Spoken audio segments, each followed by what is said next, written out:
Sir ನಮಸ್ಕಾರ sir. ನಮಸ್ಕಾರ sir. ಸರಿ ಸರ್, ನಿಮ್ಮ ಹೆಸರು ಸರ್? ಸಚಿನ್ ಉಗಾರೆ ರೀ. ಸಚಿನ್ ಉಗಾರೆ, ಕೌಟ್ಕೊಪ್ಪ ರೀ. ಕೌಟ್ಕೊಪ್ಪ ಸರ್.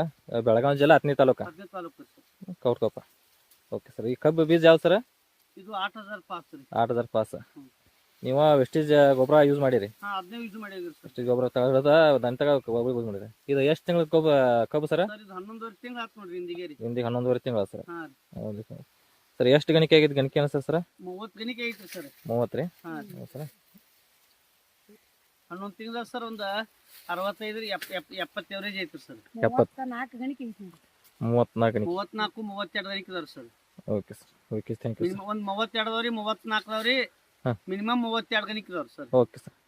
ಈ ವೆಸ್ಟೇಜ್ ಗೊಬ್ಬರ ಯೂಸ್ ಮಾಡಿರಿ, ಏನು ಹೇಳಕ್ ಬರುತ್ತೆ ಕಸ್ಟಮರ್ಗೆ, ಏನು ಹೇಳಕ್ ರೈತರಿಗೆ ಏನು ಹೇಳಕ್ ಬಯಸ್ತಾರೆ ನೀವು? ಇದರಿಂದ ಅವರು ರೈತರು ಈ ಪ್ರಾಡಕ್ಟ್ ಉಪಯೋಗ ಮಾಡ್ರಿ ಅವ್ರಿಗೆ ಒಳ್ಳೇದಾಗ್ತತ್ರಿ. ಹಾಂ, ಇಳುವರಿ ಹೆಚ್ಚಾಗ್ತೈತ್ರಿ ಅವ್ರಿಗೆ? ಇಳುವರಿ ಹೆಚ್ಚಾಗ್ತದ್ರಿ, ಅವರು ಉಪಯೋಗ ಮಾಡಕ್ ಅನುಕೂಲ ರೀ. ಹಾಂ ಹಾಂ. ಭೂಮಿನೂ ಫಲವತ್ತೈತಿ. ನಿಮ್ಮ ಭೂಮಿ ಒಳಗೆ ಎರೆಹುಳನ್ನು ಆಗಿದ್ರು ನೀವು ಹೇಳಿದ್ರೆ ಆಗಿದ್ರು ಸರ್. ಮೊದಲು, ಈಗ ನೀವು ವಿಡಿಯೋ ಮಾಡಿದ್ದೀರಿ ನಾವು. ಆಗಿದ್ದು ರೀ. Okay sir. ರೈತರಿಗೆ ಒಂದು 4 ಮಂದಿ ರೈತರಿಗೆ ಯೂಸ್ ಮಾಡ್ಬೇಕಂತ ಹೇಳ್ತೈತೆ. ಹೇಳ್ರಲ್ಲ ಸರ್, ಓಕೆ ಸರ್, ನಾವು ಥ್ಯಾಂಕ್ ಯು. ಹೇಳ್ತೀವ್ರಲ್ಲ. Okay, thank you.